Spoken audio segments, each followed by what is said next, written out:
Ledakan diduga bom kejutkan SMPN 3 Sungai Raya Kuburaya, seorang siswa dibawa ke kantor polisi. Tindak lanjuti arahan Presiden Prabowo, Satpol PP Banjarmasin evaluasi 40 titik reklame.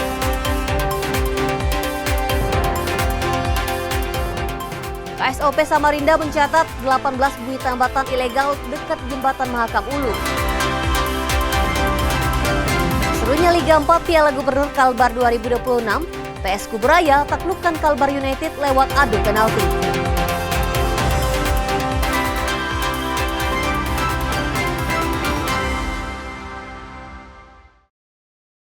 Halo, selamat pagi saudara. Senang sekali Kompas Pagi dapat kembali hadir di hadapan Anda.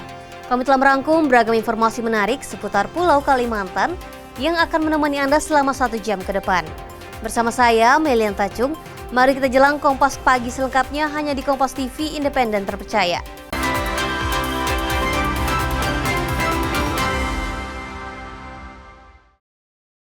Kita ke sorotan yang pertama, saudara. Ledakan diduga bom terjadi di SMP Negeri 3 Sungai Raya, Kabupaten Kuburaya, Kalimantan Barat pada Selasa siang. Polisi menyebut pelaku merupakan salah satu siswa sekolah tersebut. Kepanikan terjadi di SMP Negeri 3 Sungai Raya Kuburaya akibat ledakan yang diduga berasal dari bom.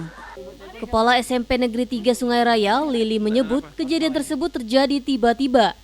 Sebelumnya aktivitas belajar mengajar berjalan dengan baik sejak pagi. Lili bilang pelaku peledakan merupakan siswanya sendiri yang sejak pagi mengikuti aktivitas belajar mengajar seperti biasa dan ikut pelajaran olahraga. Ledakan terjadi setelah jam istirahat sebanyak 4 kali dengan lokasi kelas yang berbeda. Peristiwa ini membuat seorang anak terluka menginjak paku karena panik. Pada waktu pagi sih anaknya tetap belajar seperti biasa, jam olahraga tetap seperti biasa, di kelas juga seperti biasa, tapi pas jam istirahat, pas makan MBG, kejadiannya seperti itu. Oke, berapa kali Bu ledakan Ibu? 4 kali. Wakapolres Kuburaya, Kompol Andri Syahroni menyebut saat ini pelaku sudah dibawa ke Polsek Sungai Raya. Namun secara rinci terkait motif kejadian masih didalami. Kemudian untuk pelaku yang diduga sebagai pelaku itu juga telah diamankan di Polres Kuburaya, tepatnya di Polsek Sungai Raya. Dan selanjutnya untuk saat ini kami sedang melaksanakan penyelidikan dan pendalaman terkait kejadian ini. Mudah-mudahan nanti di kesempatan selanjutnya kami bisa menyampaikan informasi yang lebih lengkap, yang lebih detail tentang kejadian ini. Sekitar pukul 14, polisi melakukan olah tempat kejadian perkara di lokasi kejadian. Doris Pardede, Kompas TV, Kuburaya, Kalimantan Barat. Sorotan lainnya saudara, akibat curah hujan tinggi, sejumlah ruas jalan di Kutai Kartanegara, Kalimantan Timur terendam banjir. Banjir mengganggu lalu lintas kendaraan. Di kilometer 44, Jalan Poros, Kecamatan Kota Bangun menuju Tengah Timur terendam banjir. Derasnya arus membuat kendaraan baik motor maupun mobil tidak bisa melintas, kecuali truk yang digunakan untuk mengangkut warga bersama sepeda motornya. Banjir ini akibat hujan berintensitas tinggi yang cukup lama hingga membuat air meluap ke badan jalan.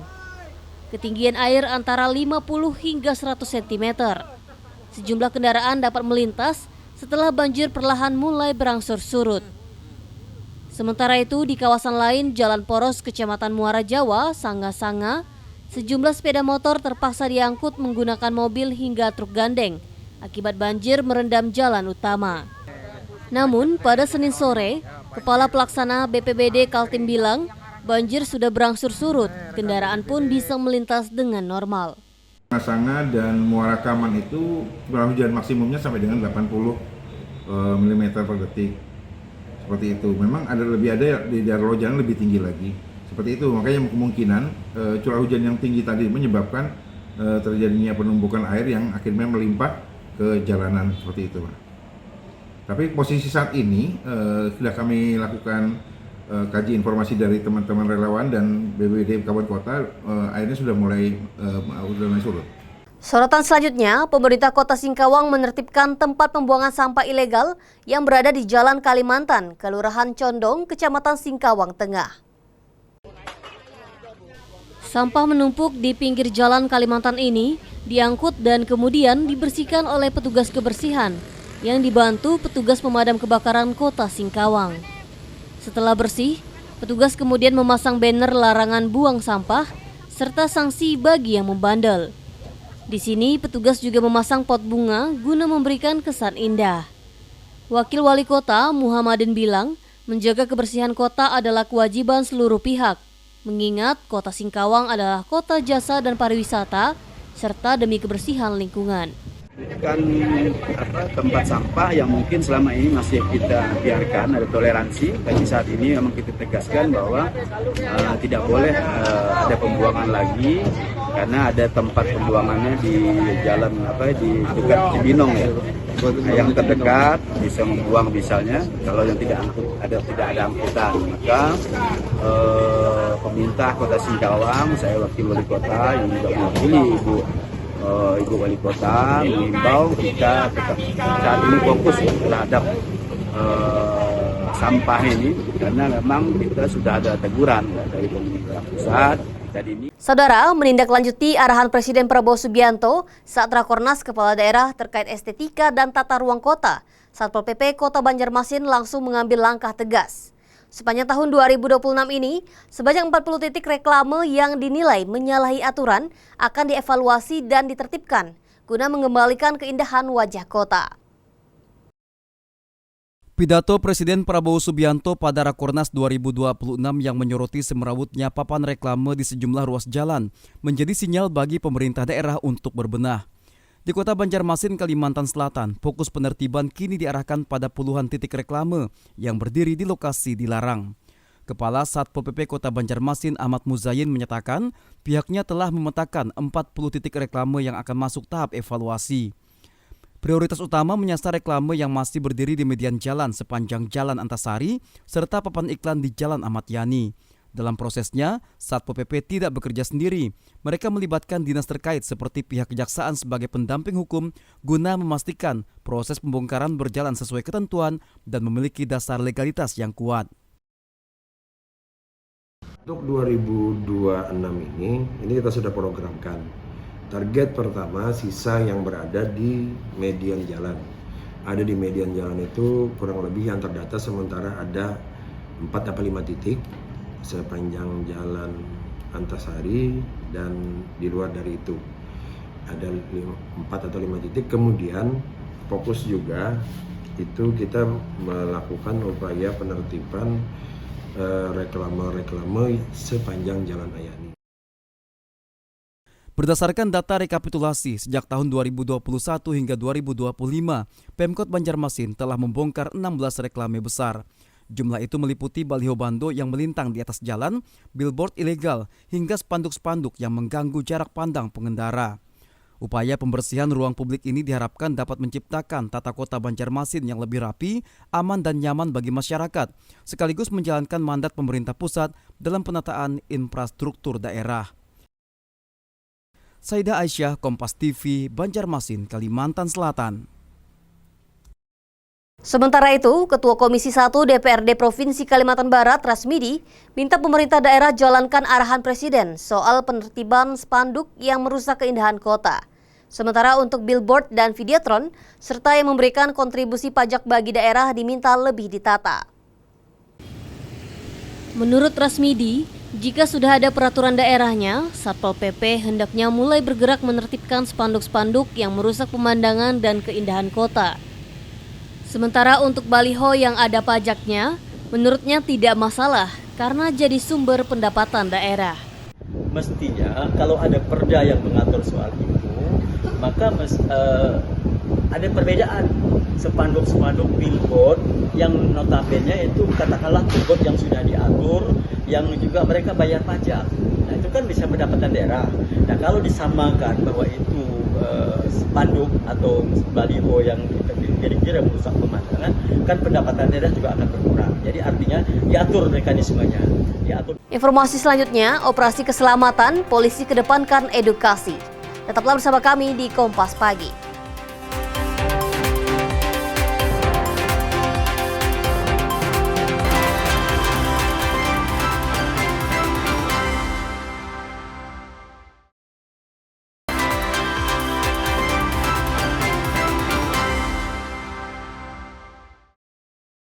Terima kasih Anda masih bersama kami di Kompas Pagi. Saudara, untuk meningkatkan keamanan dan ketertiban berlalu lintas, Polda Kalimantan Timur gelar Operasi Keselamatan 2026. Dalam operasi ini, polisi tekankan edukasi dan pencegahan. Untuk meningkatkan keamanan dan ketertiban berlalu lintas, Polda Kalimantan Timur menggelar Operasi Keselamatan Mahakam 2026. Operasi keselamatan ini dimulai sejak tanggal 2 Februari hingga 15 Februari mendatang. Operasi keselamatan mengedepankan edukasi dan pencegahan. Sasarannya adalah pelanggar seperti mengemudi di bawah umur, melawan arus lalu lintas, tidak menggunakan helm, tidak menggunakan sabuk keselamatan, hingga melakukan ram cek pada kendaraan umum. Operasi keselamatan tujuannya tentunya menjamin atau memelihara keselamatan para pengendara kendaraan bermotor. Yang pertama, sasaran-sasarannya yaitu seperti yang tadi disampaikan pada saat pasukan, itu ada orang, ada kendaraan. Ya, kalau orang itu para pengemudi tentunya ya. Pengemudinya seperti apa? Pengemudinya misalnya yang di bawah umur. Kita berikan edukasi. Jadi ada 3 kegiatannya, preemptif, preventif, serta yang terakhir adalah penegakan hukum. Nah, tapi kita tidak mengedepankan penegakan hukum, lebih mengutamakan kepada tindakan-tindakan preemptif atau edukasi dan juga preventif pencegahan. Operasi ini melibatkan 101 personil dari Polda Kaltim serta 933 personil dari jajaran Polres di seluruh wilayah Kaltim. Operasi ini akan dilanjutkan pada operasi ketupat saat bulan Ramadan mendatang. Iskandar Amir Dahlan, Kompas TV, Balikpapan, Kalimantan Timur. Polres Banjarbaru memulai operasi keselamatan Intan 2026. Berlangsung selama 2 pekan, sejak tanggal 2 hingga 15 Februari, operasi ini menyasar sejumlah pelanggaran prioritas dengan mengedepankan tindakan preventif serta penggunaan teknologi tilang elektronik. Awal Februari 2026 menjadi momentum bagi jajaran Satlantas Polres Banjarbaru untuk kembali mendisiplinkan pengguna jalan melalui operasi keselamatan Intan. Operasi kepolisian mandiri kewilayahan ini memfokuskan pada 7 prioritas pelanggaran yang menjadi penyebab utama kecelakaan, seperti pengendara yang melawan arus, penggunaan ponsel saat berkendara, hingga pelanggar yang tidak menggunakan helm berstandar SNI. Tahun sebelumnya, penyelenggaraan operasi serupa di Banjarbaru dinilai cukup berhasil dengan catatan zero accident atau tanpa kecelakaan menonjol. Tahun ini polisi kembali memperkuat penegakan hukum dengan mengandalkan sistem ETLE atau tilang elektronik. Saat ini terdapat 4 titik kamera monitoring yang telah aktif, yakni di kawasan Jalan Ayani kilometer 20, Bundaran Liang Anggang, Jalan Ayani kilometer 31,5, serta Jalan Mistar Cokrokusumo. Tetap untuk 7 prioritas yang diutamakan, pada pelanggar melawan arus, kemudian tidak pakai helm SNI. Nah, dikedepankan di pencegahannya, karena tujuan dari operasi ini tadi sudah dijelaskan bahwa untuk menurunkan angka kecelakaan khususnya fatalitas. Meski penindakan tetap dilakukan bagi pelanggar yang terjaring secara kasat mata, petugas di lapangan akan lebih banyak memberikan teguran simpatik dan edukasi. Tujuannya adalah untuk membangun budaya tertib lalu lintas dari dalam diri masyarakat sehingga Kota Banjarbaru tetap menjadi wilayah yang aman bagi seluruh pengguna jalan. Nabila Ceva, Kompas TV, Banjarbaru, Kalimantan Selatan. Beralih ke informasi selanjutnya, uji coba satu arah Jalan Sungai Raya Dalam Kabupaten Kuburaya, Kalimantan Barat dilakukan dari 2 hingga 28 Februari 2026. Kebijakan ini untuk memastikan kelancaran arus lalu lintas. Uji coba ini dilakukan usai penataan dan perbaikan Jalan Sungai Raya Dalam. Selama uji coba, kendaraan dari arah Kuburaya menuju Sungai Raya sebagai lajur masuk dan dari Sungai Raya menuju Kota Pontianak sebagai lajur keluar. Terdapat 12 jembatan yang akan digunakan untuk putar balik. Menurut Kepala Seksi dan Manajemen Rekayasa Lalu Lintas Dinas Perhubungan Kalbar, Muhammad Lipo Alam, kebijakan ini mulai berlaku permanen per 1 Maret 2026.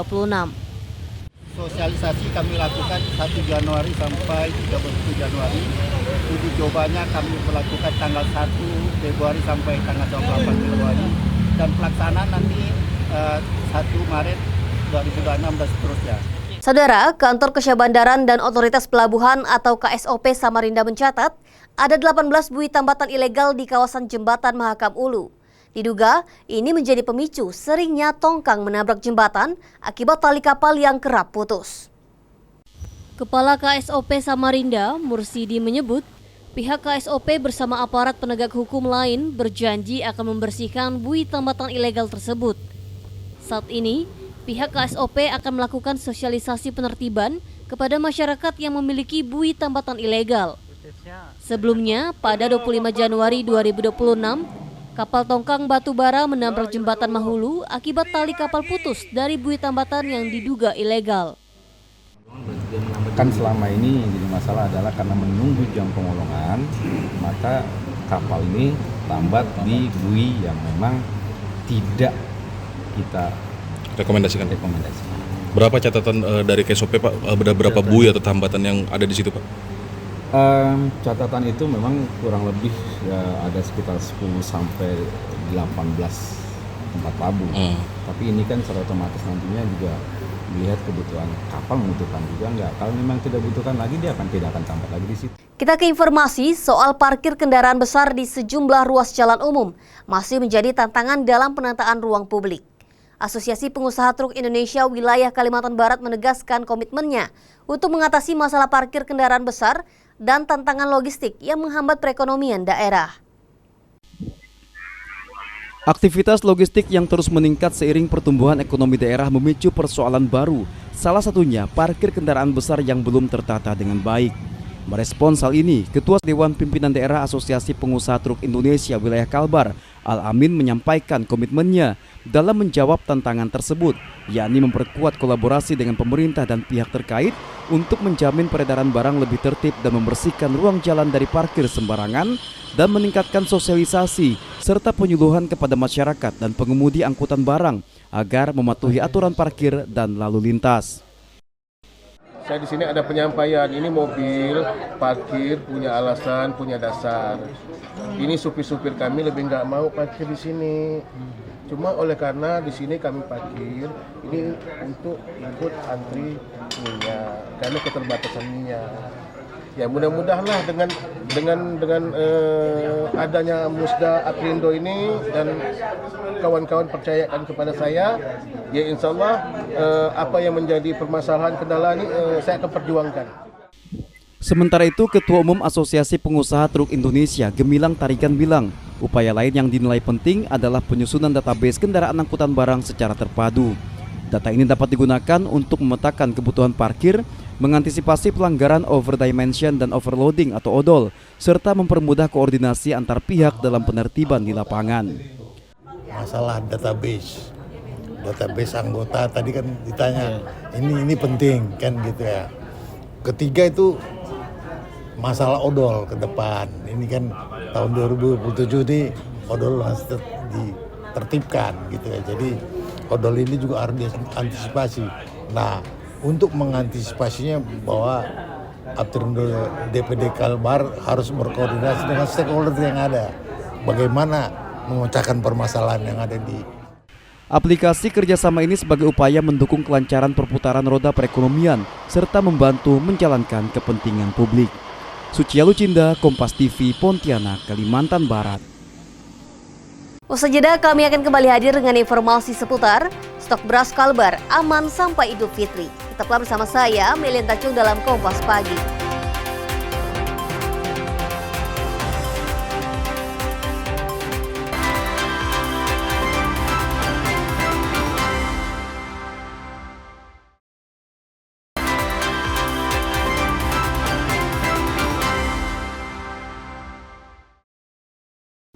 Terima kasih Anda masih bersama saya, Melian Tacung dalam Kompas Pagi. Saudara, Perum Bulog Kantor Wilayah Kalimantan Barat pastikan stok beras aman dan mencukupi hingga Idul Fitri. Stok beras yang tersimpan di gudang Bulog mencapai 12.000 ton dan akan diperkuat tambahan pasokan dari Sulawesi dan Jawa Barat. Stok cadangan beras pemerintah di gudang Bulog Kalbar saat ini mencapai 12.000 ton. Stok ini juga tersebar di seluruh kantor cabang di kabupaten kota. Stok beras juga mendapat tambahan 40.000 ton dari Sulawesi dan 17.000 ton dari Jawa Barat. Sehingga stok beras yang ada dipastikan mampu memenuhi kebutuhan masyarakat hingga Idul Fitri 1447 Hijriah. Meski demikian, Bulog mengimbau masyarakat tidak melakukan pembelian berlebihan atau panic buying. Selain menjamin ketersediaan beras, Bulog juga terus melakukan pengawasan ketat terhadap kualitas beras yang akan disalurkan kepada masyarakat. Jika ditemukan beras tidak memenuhi standar, Bulog membuka ruang bagi masyarakat untuk melapor. Baik untuk kegiatan penugasan bantuan pangan maupun untuk penyaluran SPHP dan juga untuk penugasan bencana alam. Sampai dengan kegiatan hari besar keagamaan di Imlek, kemudian Ramadan dan Idul Fitri. Dan stok ini terus akan bertambah karena kami mendapatkan tambahan stok 40.000 dari Sulawesi, kemudian 17.000 dari Jawa Barat. Jadi kurang lebih 50.000 ini akan masuk untuk memperkuat cadangan pangan di Kalimantan Barat. Beralih ke informasi mengenai Rumah Sakit Umum Daerah Dr. Sudarso Pontianak, tambah 123 tempat tidur di gedung kelas rawat inap standar. Gedung baru ini untuk menghadapi lonjakan pasien. Menghadapi lonjakan pasien, antrian panjang dan kapasitas kamar penuh, RSUD Dr. Sudarso Pontianak menambah 123 tempat tidur di gedung kelas rawat inap standar atau KRIS. Selain mengurangi penumpukan pasien rawat inap, kehadiran gedung ini juga untuk mempercepat akses layanan kepada masyarakat. Rumah Sakit Sudarso ini pasiennya tiap tahun meningkat, ya, dan kebutuhan akan kamar dengan jumlah peningkatan pasien yang meningkat itu kadang tidak seimbang.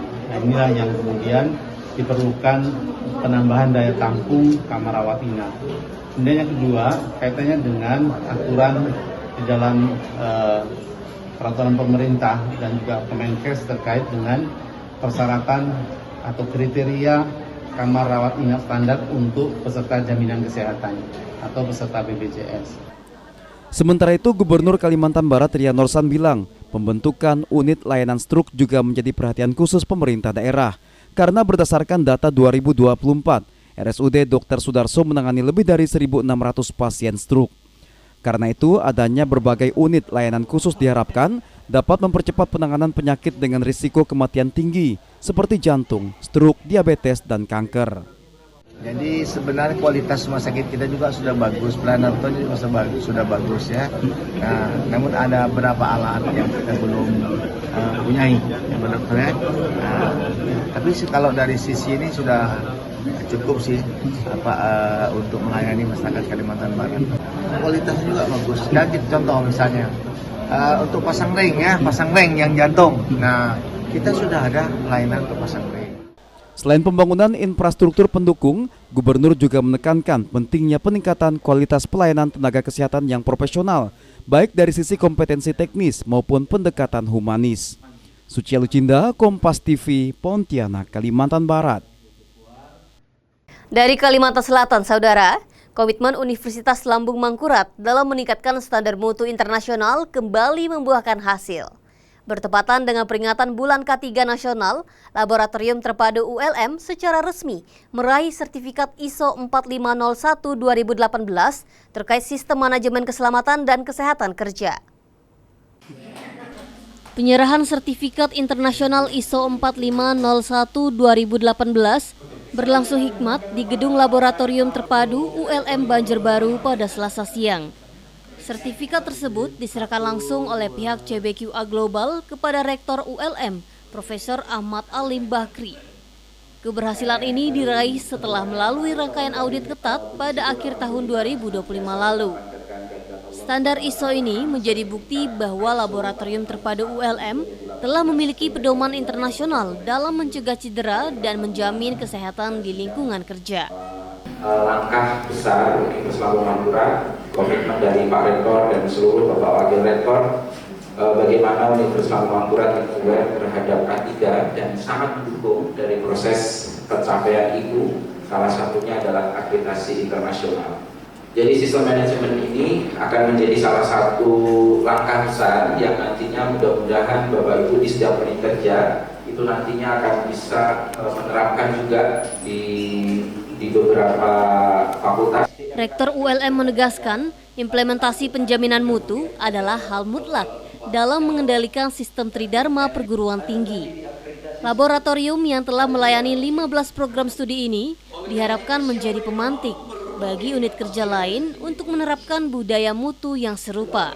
Saya berharap bahwa dengan ISO yang diperoleh oleh lab terpadu hari ini akan menjadi motivasi bagi kita semua, menjadi trigger bagi seluruh fakultas, bagi seluruh unit kerja, dan terutama teman-teman yang ada di UPA untuk menjadikan ini sebagai model dalam rangka membudayakan bagaimana pola pelaksanaan tugas dan pekerjaan kita yang senantiasa didasarkan pada pengutamaan sistem mutu Bapak Ibu sekalian.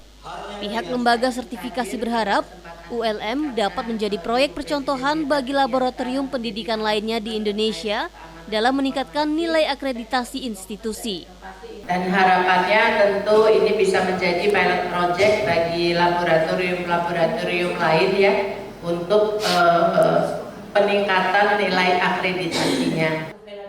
Pencapaian ini juga menjadi bagian dari langkah strategis ULM menuju status perguruan tinggi negeri Badan Hukum atau PTNBH. Dengan tetap mengutamakan aspek keselamatan dan kualitas layanan akademik. Arpawi, Kompas TV, Banjarbaru, Kalimantan Selatan.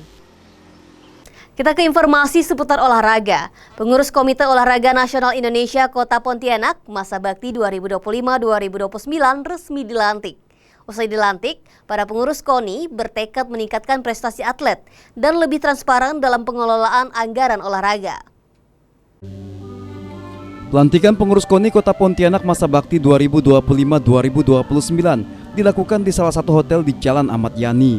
Pelantikan dipimpin langsung Ketua KONI Kalimantan Barat Daud Jordan. Usai dilantik, pengurus yang baru bertekad meningkatkan prestasi para atlet, baik di tingkat daerah maupun nasional, termasuk yang tidak kalah penting, transparansi pengelolaan anggaran dana hibah dari pemerintah.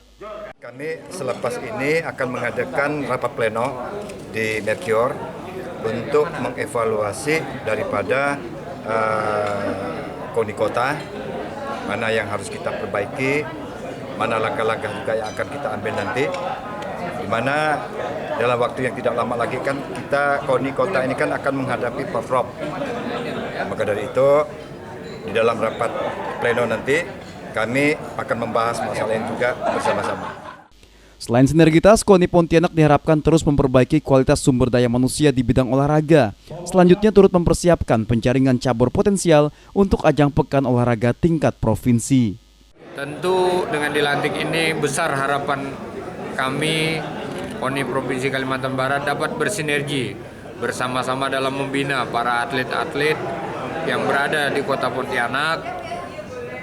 Juga tentu kita bersinergi dalam penyelenggaraan event-event, serta tentunya banyak yang nanti bisa kita sinergikan dengan seluruh jajaran pengurus KONI Kota Pontianak. KONI Kota Pontianak selanjutnya menggelar rapat pleno kepengurusan. Tidak hanya program kerja, dalam kegiatan ini juga dilaksanakan evaluasi target pembinaan atlet. Dion Setiawan, Kompas TV, Pontianak, Kalimantan Barat. Seleksi terbuka Deputi Kemenpora. Informasi selengkapnya akan kami hadirkan usai jeda. Tetaplah bersama saya, Melian Tacung dalam Kompas Pagi.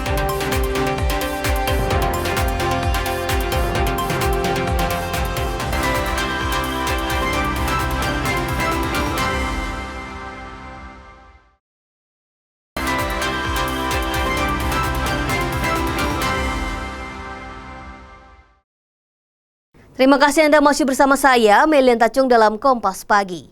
Saudara, dari arena IBL, berjaya di kuarter 4, Pelita Jaya Bakri jaga tren 6 kemenangan beruntun. Usai taklukan Satria Muda Bandung di depan pendukungnya sendiri, 65-59. Mereka Bandung Arena di mana kita akan menuju ke sana saat ini juga bertugas. 2 dari 3 tim yang belum kalah di IBL 2026, Pelita Jaya Jakarta dan Satria Muda Bandung, bentrok di Bandung Arena. Kejar mengejar angka sengit sejak tip off. Pelita Jaya tertinggal dari Satria Muda di kuarter 3 41-45, diantaranya melalui aksi Yuda Saputra yang mencatat 10 assist dan 10 rebound. Namun Pelita Jaya bangkit di kuarter 4. Andakara Prastawa menggila dengan 4 tembakan 3 angka. praselesai dengan 13 poin dan 11 rebound. Sementara Jeb Whitney menambahkan 14 poin untuk membawa Pelita Jaya melesat di akhir 65-59.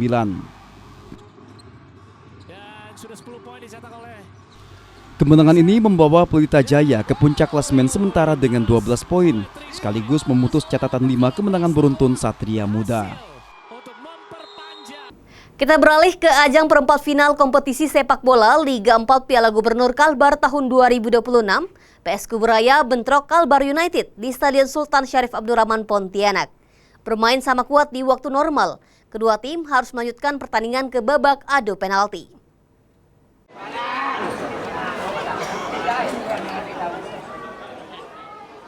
Pertandingan seru tersaji kala PS Kuburaya berhadapan dengan Kalbar United dalam lanjutan Liga 4 Piala Gubernur Kalbar tahun 2026 di Stadion Sultan Syarif Abdurrahman Pontianak pada Senin sore. Sejak babak pertama, kedua tim yang sama-sama mengincar kemenangan untuk lolos ke babak semifinal saling serang. Beberapa peluang pun tercipta.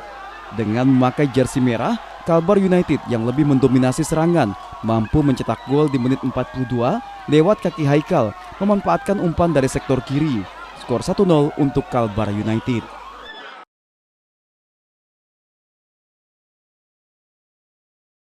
Di babak kedua, PS Kuburaya yang memakai jersey oranye merubah strategi serangan dengan memainkan penyerang yang lebih berpengalaman Muhammad Hanafi. Strategi ini membuahkan hasil. Hanafi berhasil melesatkan gol sundulan, memanfaatkan umpan tendangan sudut dari sektor kiri. Skor 1-1 bertahan hingga akhir laga, sehingga membuat pertandingan harus dilanjutkan lewat babak adu penalti.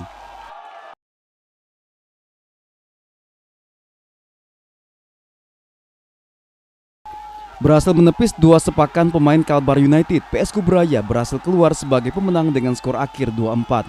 Hasil ini membuat PS Kuburaya lolos ke babak semifinal.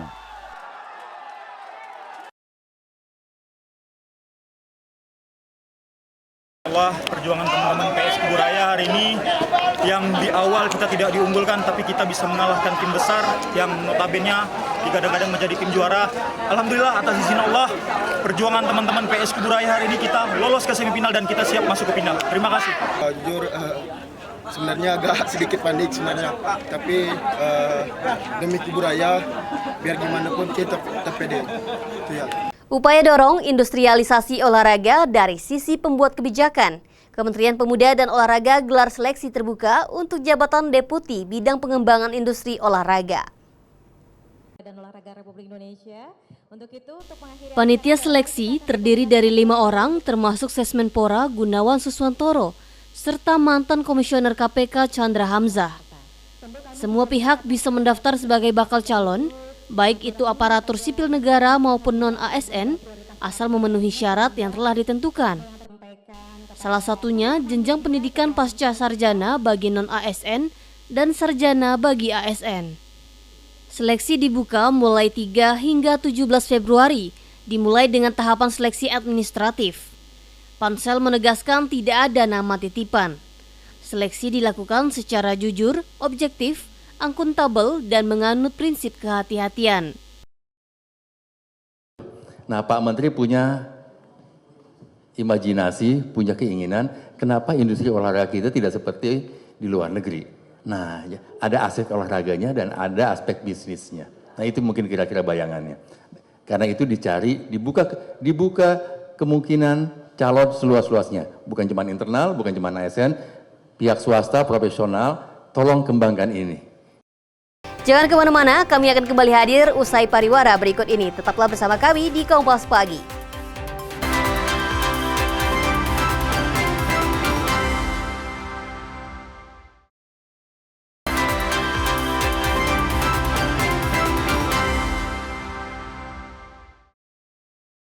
Terima kasih Anda masih bersama kami di Kompas Pagi.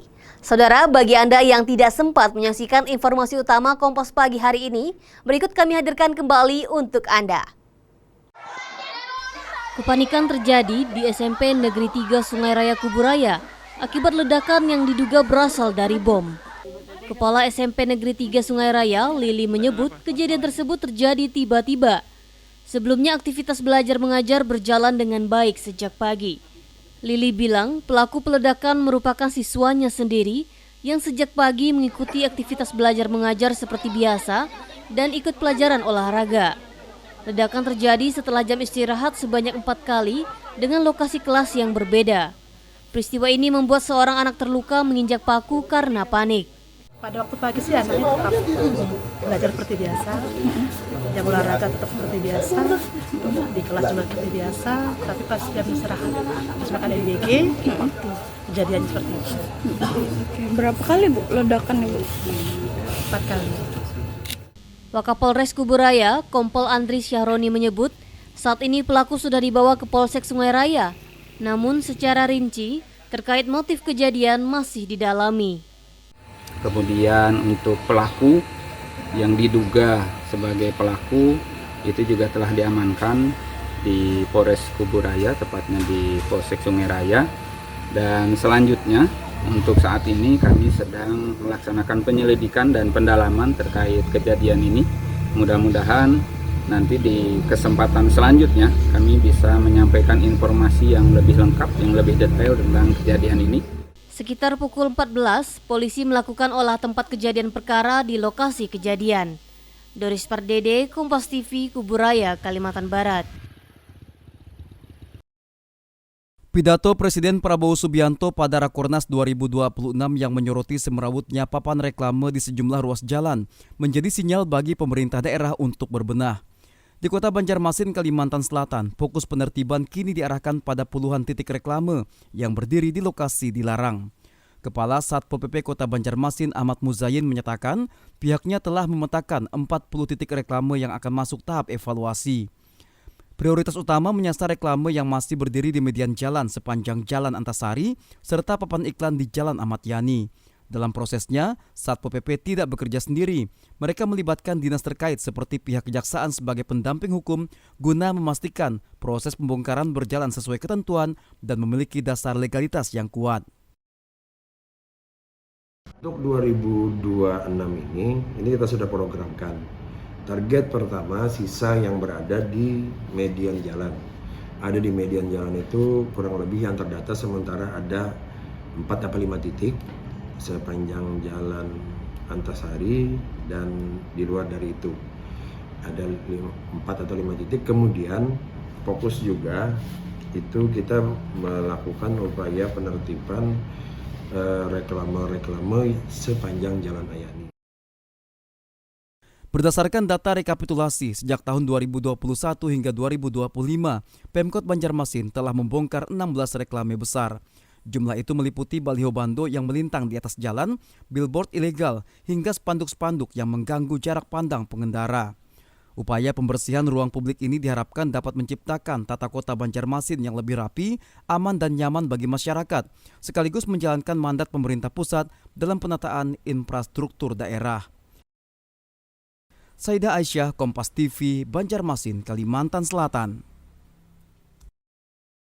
Kepala KSOP Samarinda, Mursidi menyebut, pihak KSOP bersama aparat penegak hukum lain berjanji akan membersihkan buih tambatan ilegal tersebut. Saat ini, pihak KSOP akan melakukan sosialisasi penertiban kepada masyarakat yang memiliki buih tambatan ilegal. Sebelumnya, pada 25 Januari 2026, kapal tongkang batubara menabrak jembatan Mahulu akibat tali kapal putus dari buih tambatan yang diduga ilegal. Kan selama ini jadi masalah adalah karena menunggu jam pengolongan, maka kapal ini lambat di buih yang memang tidak kita rekomendasikan. Berapa catatan dari KSOP Pak? Berapa buih atau hambatan yang ada di situ Pak? Catatan itu memang kurang lebih ya, ada sekitar 10 sampai 18 tempat tabung. Tapi ini kan secara otomatis nantinya juga melihat kebutuhan kapal membutuhkan juga enggak. Kalau memang tidak butuhkan lagi dia tidak akan tambah lagi di situ.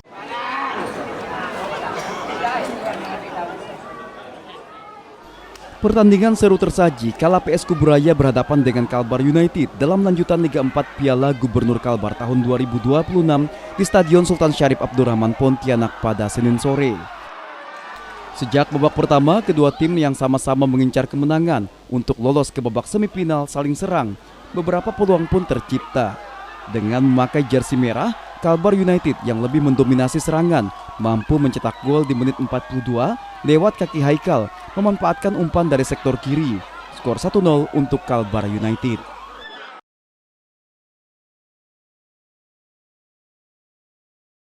Di babak kedua, PS Kuburaya yang memakai jersey oranye merubah strategi serangan dengan memainkan penyerang yang lebih berpengalaman, Muhammad Hanapi. Strategi ini membuahkan hasil. Hanapi berhasil melesatkan gol sundulan, memanfaatkan umpan tendangan sudut dari sektor kiri. Skor 1-1 bertahan hingga akhir laga, sehingga membuat pertandingan harus dilanjutkan lewat babak adu penalti.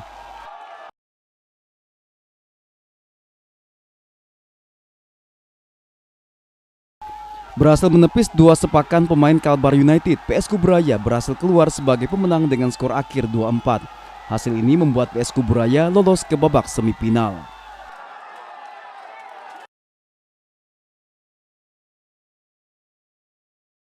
Perjuangan teman-teman PS Kuburaya hari ini yang di awal kita tidak diunggulkan tapi kita bisa mengalahkan tim besar yang notabene digadang-gadang menjadi tim juara.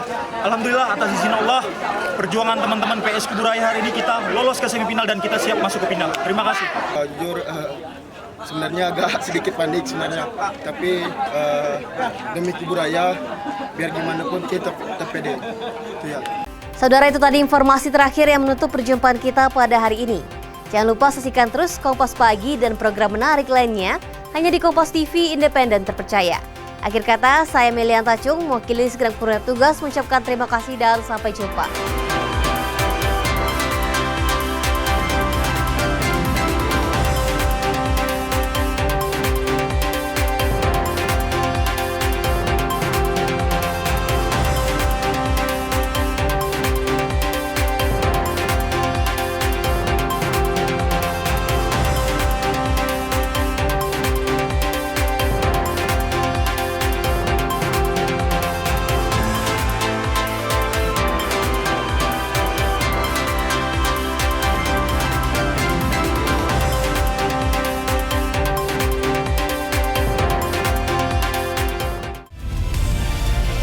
Kompas TV, independen, terpercaya.